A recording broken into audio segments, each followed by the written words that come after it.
এক গভীর রাত। আকাশে কালো মেঘ, চারপাশে নিস্তব্ধতা।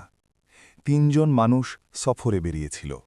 হঠাৎ প্রচণ্ড বৃষ্টি নামল। বজ্রের আলোয় তারা দেখল সামনে একটা পাহাড়ি গুহা। প্রাণ বাঁচাতে তারা দৌড়ে গুহার ভেতর ঢুকে পড়ল। ঠিক তখনই পাহাড়ের উপর থেকে বিশাল এক পাথর গড়িয়ে এসে গুহার মুখ বন্ধ করে দিল। মুহূর্তেই আলো নিভে গেল। চারপাশ অন্ধকার, বাতাস ভারী, বের হওয়ার সব পথ বন্ধ। তারা আতঙ্কিত হয়ে একে অপরের দিকে তাকাল। ধাক্কা দিয়ে পাথর সরানোর চেষ্টা করল, কিন্তু সেটা এত ভারী যে নড়ল না।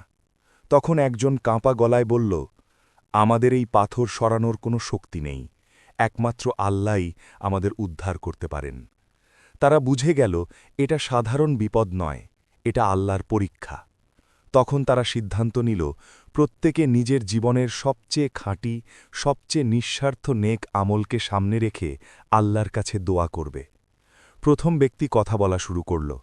সে বলল, হে আল্লাহ, আমার বৃদ্ধ মা বাবা ছিলেন আমার কাছে সবচেয়ে প্রিয়। প্রতিদিন রাতে আমি আগে তাদের দুধ পান করাতাম, তারপর আমার স্ত্রী সন্তানদের দিতাম। একদিন কাজের কারণে আমি দেরিতে বাড়ি ফিরি।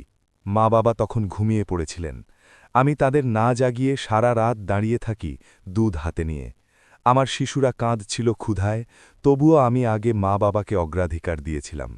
হে আল্লাহ, যদি এটা একমাত্র তোমার সন্তুষ্টির জন্য করে থাকি, তবে আমাদের এই বিপদ থেকে মুক্তি দাও। দোয়া শেষ হতেই তারা অনুভব করল পাথরটা সামান্য সরে গেছে। আলো একটু ভেতরে ঢুকল, কিন্তু বের হওয়ার মতো জায়গা এখনো হয়নি। দ্বিতীয় ব্যক্তি এগিয়ে এলো। তার কণ্ঠ ভারী হয়ে গেল। সে বলল, হে আল্লাহ, আমি এক নারীকে গভীরভাবে ভালোবাসতাম। তাকে পাওয়ার জন্য আমি সব কিছু করতে রাজি ছিলাম।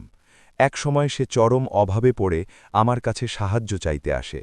আমি তাকে অর্থ দিই, কিন্তু শর্ত ছিল সে আমাকে হারাম কাজে সুযোগ দেবে।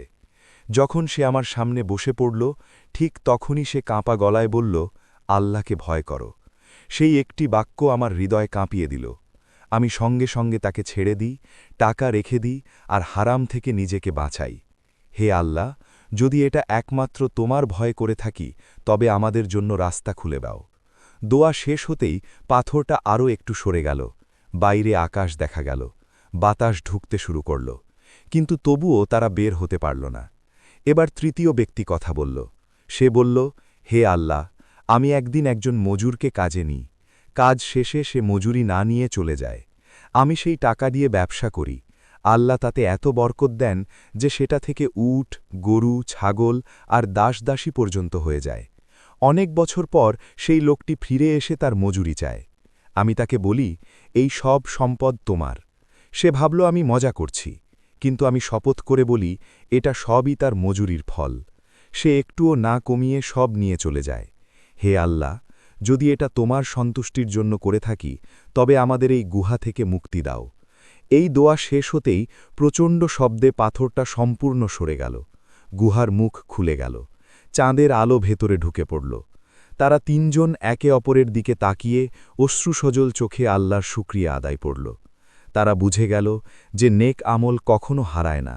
গোপনে করা ভালো কাজই বিপদের দিনে আল্লাহর কাছে সবচেয়ে শক্তিশালী সুপারিশ হয়ে দাঁড়ায়। সেই রাত তাদের শিখিয়ে দিল, যে আমল একমাত্র আল্লাহর জন্য করা হয়, সেটাই।